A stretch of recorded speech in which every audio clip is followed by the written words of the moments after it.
Eric Matteucci, bonjour. Bonjour. Vous êtes le président et directeur d'AS2I. On va parler avec vous de vos résultats annuels 2018 et 2019 et puis des perspectives. Le marché reste actif si on en croit vos chiffres. Oui, tout à fait. Je dirais, comme je l'ai dit ce matin à la réunion SFAF, que notre croissance est limitée uniquement par notre capacité à recruter des consultants qui vont répondre aux besoins de nos clients. On a eu pourtant des inquiétudes sur le marché quand on regarde le secteur automobile, quand on regarde, en Europe en tout cas, quand on regarde l'aéronautique avec Boeing et ses sujets, son 737 MAX. Aujourd'hui, quand on regarde vos chiffres, les progressions dans ces secteurs-là, notamment dans l'aéronautique, ça reste significatif.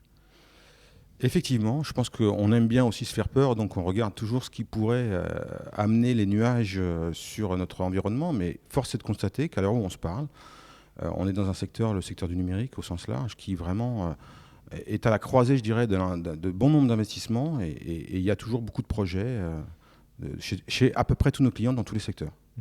Donc on ne peut pas dire, en tout cas chez vous, que des clients, par exemple, auraient pu retarder ou mettre de côté certains projets.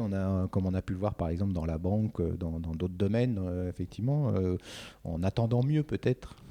Si, je pense qu'il y a des projets qui effectivement sont mis de côté par certains de nos clients, mais compte tenu du volume de projets qui sont lancés ou qui doivent être lancés ou qui ont été lancés par le passé, on est toujours sur un volume de besoins et de demandes.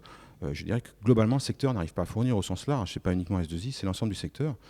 Donc pour l'instant, et d'ailleurs le Syntec numérique vient de confirmer ses chiffres pour 2019, d'une croissance sectorielle, tout marché confondu, aux alentours de 4%. Donc on reste quand même très très dynamique.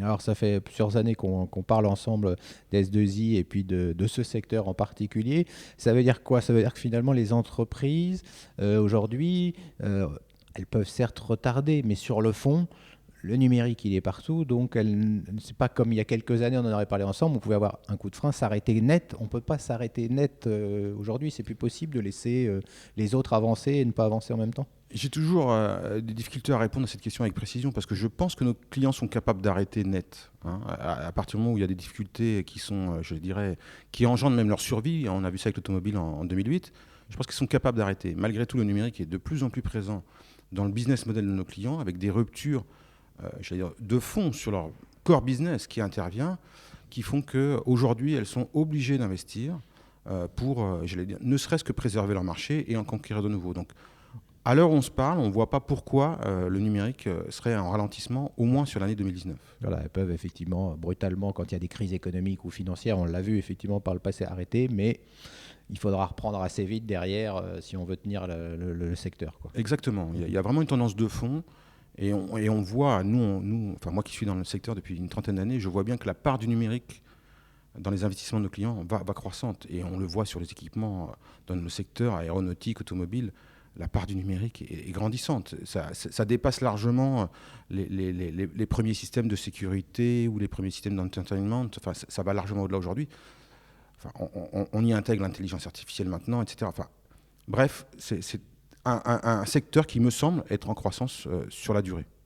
À l'international, il y a des marchés aussi qui se portent bien. Alors, parlons peut-être de celui où il y a un moins 4%. J'ai vu l'Allemagne. Qu'est-ce qui se passe en Allemagne? On pense toujours, quand on passe conseil en technologie, on se dit l'Allemagne, ça va bien, mais est-ce que c'est lié à une situation en particulier?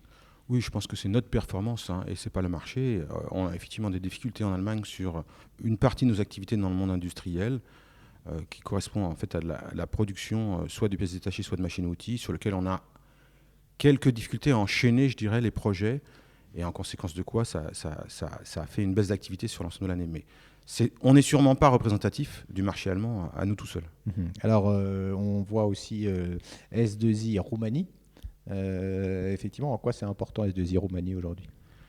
Eh bien, à la base, c'est toujours pareil, un accompagnement de nos clients. Et puis, chemin faisant, il se trouve que on a développé une activité, je dirais, offshore ou nearshore en Roumanie pour un certain nombre de clients. Et puis, on a parmi nos clients un grand client du monde de la défense qui s'est installé lui-même en Roumanie pour créer de toutes pièces un centre de recherche et développement dans le domaine de l'ingénierie Et il a fait appel à S2I pour l'accompagner dans la création de et le développement de ce centre de recherche. Donc on est à ses côtés sur ce sujet.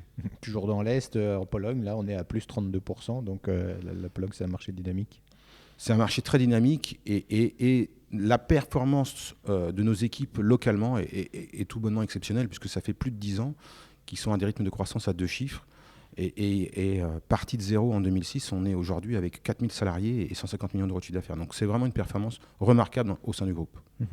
Vous parliez de ces recrutements et effectivement cette tension sur le marché, ça reste le cas puisque finalement il y a S2I, il y a les autres, tout le monde cherche les ingénieurs et les meilleures ressources possibles compte tenu des projets, mais on ne peut pas en former aussi vite que peut-être qu'on souhaiterait. Hélas, effectivement, le marché est difficile au recrutement, puisqu'on est en compétition, bien entendu, avec tous nos confrères, mais également avec nos clients.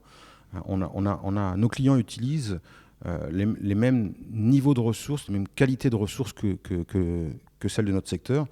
Et en conséquence de quoi, en France, mais pas uniquement, dans bon nombre de nos marchés, je dirais que les écoles n'attirent pas assez de talents pour former nos ingénieurs de demain. Et donc, depuis plusieurs années, on est effectivement freiné par notre capacité à former et recruter des consultants. Sur les perspectives, comment se présentent-elles pour vous je dirais que ce soit en termes d'activité et de marge, quel profil vous indiquez? Bien, nos objectifs de cette année, c'est de faire une croissance entre 7 et 11%, ce qui devrait situer le niveau d'activité entre 675 millions et 700 millions d'euros de chiffre d'affaires. Et on a terminé l'exercice qui vient de s'achever avec une marge opérationnelle de 7,35% et on pense pouvoir la maintenir l'année prochaine. Alors, pour terminer, un mot particulier pour S2I, puisque c'est les 40 ans d'S2I cette année, on est en 2019, les 20 ans de cotation. Donc, peut-être que mon premier interview date des années 2000 avec Bernard Ruvet, fondateur du groupe. Quand on voit ce niveau d'ancienneté aujourd'hui, de réussite, puisque quand on regarde les chiffres, on voit effectivement il y a la progression du chiffre d'affaires, il y a la rentabilité. On arrive à se projeter sur les prochaines années. Comment on se projette ? Donc vous avez raison, c'est un double anniversaire pour nous. Quand on s'est introduit, on s'est créé d'abord il y a 40 ans par Bernard Ruvet, clairement. Et puis il y a 20 ans, on s'est introduit en bourse avec 400 consultants et 31 millions d'euros de chiffre d'affaires. Et 20 ans plus tard, on est 20 fois plus gros. Donc il suffit de faire la même route pour l'avenir et on sera ravis. Merci beaucoup Eric Matteucci d'avoir été avec nous. Merci.